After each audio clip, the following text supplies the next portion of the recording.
നമസ്കാരം, ഞാൻ കബീർ ദാസ്. ഞങ്ങളുടെ പുതിയൊരു വീഡിയോയിലേക്ക് ഏവർക്കും സ്വാഗതം.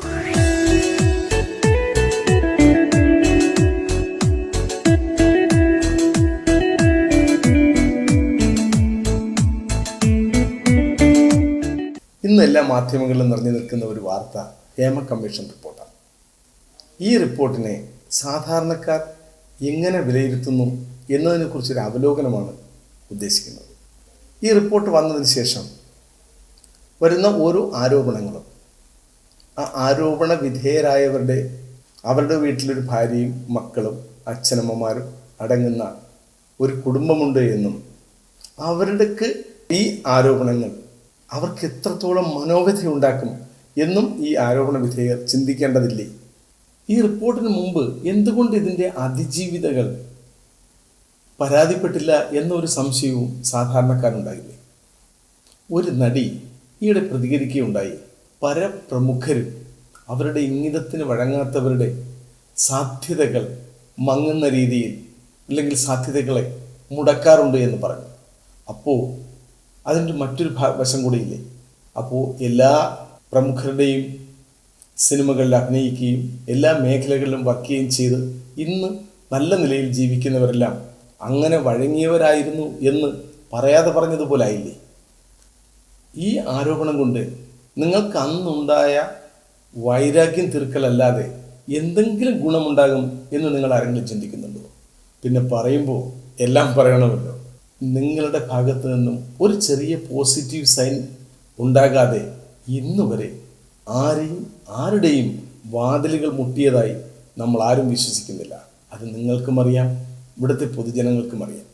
അതുപോലെ തന്നെ ഇന്ന് നിഷ്പക്ഷവാദികളായി സംസാരിക്കുന്ന പലരും അവരുടെ സബോർഡിനേറ്റ്സിന് ഇങ്ങനെ ഒരു ദുരനുഭവം ഉണ്ടായി എന്ന് അറിഞ്ഞില്ല എന്ന് പറയുന്നത് എത്രത്തോളം വിശ്വസനീയമാണ്? അതറിയാതിരുന്നതോ അറിഞ്ഞിട്ടും അറിഞ്ഞില്ല എന്ന് നടിച്ചതുമല്ലേ?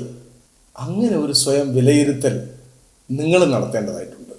പിന്നെ പുതിയതായി ഈ മേഖലയിലേക്ക് കടന്നു വരുന്നവർ നിരാലംബരാണ്, പുതിയതായി വരുന്നവരാണ്.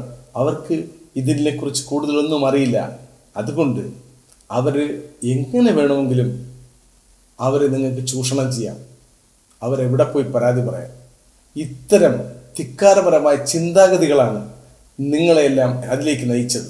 പിന്നെ ഇത്രയും പ്രശസ്തമായ പ്രഗത്ഭരുടെ ഒരു സംഘടന അല്ലെങ്കിൽ അവരെ കൂടെ പ്രവർത്തിച്ചിരുന്നവർക്ക്, അവരുടെ സംഘടനയിലെ അംഗങ്ങൾക്ക് ഇത്രയും വലിയ ദുരനുഭവം ഉണ്ടായി എന്നത് അതിൻ്റെ നേതൃസ്ഥാനം വഹിച്ചിരുന്നവർക്കും പ്രവർത്തകർക്കും അതിൻ്റെ ഉത്തരവാദിത്തത്തിൽ നിന്നും ഒരു കാരണവശാലും മാറി നിൽക്കാനാകില്ല.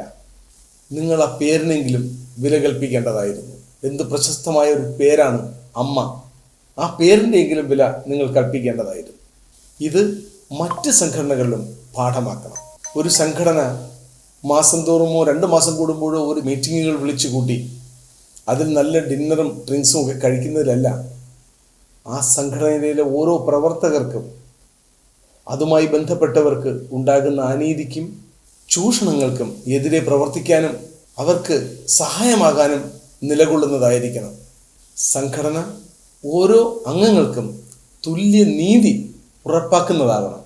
എന്നാൽ ഈ സംഘടന ഒരുപാട് കഷ്ടത അനുഭവിക്കുന്നവർക്ക് സഹായം ചെയ്യുന്ന ഒരു ചാരിറ്റി ഓർഗനൈസേഷൻ കൂടിയാണ്. ഈ ആരോപണം കൊണ്ട് ഇങ്ങനെ മന്ത്ലി പെൻഷൻ കിട്ടുന്നവരും ഇതിൽ നിന്നും സഹായങ്ങൾ ലഭിക്കുന്നവരും ഈ സഹായം കൊണ്ട് മരുന്നുകൾ വാങ്ങുന്ന പോലും പല കലാകാരന്മാർക്കും അതിന് കുറെ കാലം കിട്ടാതെ പോകും എന്നതൊഴിച്ചാൽ ഈ ആരോപണം കൊണ്ട് ആരോപണ വിധേയർക്കോ ആരോപണം ഉന്നയിച്ചവർക്കോ എന്തെങ്കിലും ഗുണം കിട്ടുമെന്ന് ഇവിടുത്തെ സാധാരണക്കാരൻ വിശ്വസിക്കുന്നില്ല. അത് നിങ്ങൾക്ക് നന്നായി അറിയാം. സാമൂഹിക പ്രതിബദ്ധതയുള്ള ഏതൊരു വ്യക്തിയും ചിന്തിക്കുന്നത് ഞങ്ങളും ചിന്തിച്ചു എന്ന് മാത്രമേ ഉള്ളൂ. ഇത്തരം ചൂഷണങ്ങൾ ഈ ഒരു സിനിമാ ഇൻഡസ്ട്രിയിൽ മാത്രമല്ല, ഇന്ന് സമൂഹത്തെ സമസ്ത മേഖലകളിൽ ഇത്തരം ചൂഷണങ്ങൾ നടക്കുന്നു. ഇനി ഒരു കമ്മീഷൻ വരെ നമ്മൾ കാത്തിരിക്കേണ്ടതില്ല. ഇനിയും ഇതിൻ്റെ അധികാരികൾ ഇത്തരം കാര്യങ്ങളെക്കുറിച്ച് കൂടുതൽ ശ്രദ്ധ ചെലുത്തണം എന്ന് മാത്രമാണ് ഈ അവസരത്തിൽ എനിക്ക് പറയാനുള്ളത്. ഇനി ഒരിക്കലും ഒരിടത്തും ഇത്തരം ചൂഷണങ്ങൾ ഉണ്ടാകാതിരിക്കാൻ നമ്മൾ ശ്രദ്ധിക്കണം.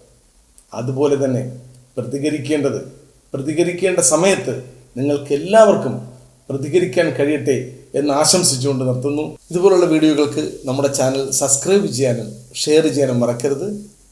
ജയ് ഹിന്ദ്.